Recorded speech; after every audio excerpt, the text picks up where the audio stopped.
Hello everyone, আসসালামু আলাইকুম। আপনারা সবাই কেমন আছেন? আশা করি যে যেখানে আছেন অনেক ভালো আছেন। আলহামদুলিল্লাহ আমরা অনেক ভালো আছি। সকালে ঘুম থেকে উঠে আমি কিন্তু একটু আমার বাবুর জন্য সাবু রান্না করতে গিয়েছিলাম, কারণ অলরেডি 10টা বেজে গেছে এই জন্য। আর হ্যাঁ, এই সাবুটা কী সাবু, আসল নাকি নকল, আপনারা কিন্তু অবশ্যই কমেন্ট করে জানাবেন। আমার জানার মধ্যে হয়তো আসল এটা, কারণ নকলটা একটু সাদা হয়। কি জানি না শিওর, আপনারা বলবেন কমেন্ট করে আসল নাকি নকল।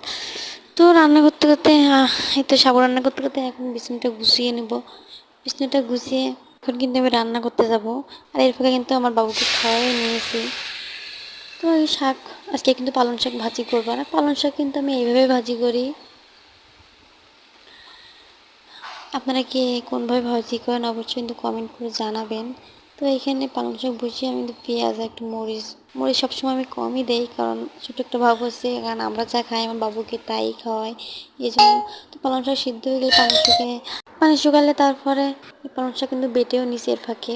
তারপর একটু তেল দিয়ে তারপর পালং শাকটা হালকা একটু তেল দিয়ে ভাজবো আর কি। তো এই ছিল আমার আজকের ভিডিও। সবাই ভালো থাকবেন, সুস্থ থাকবেন।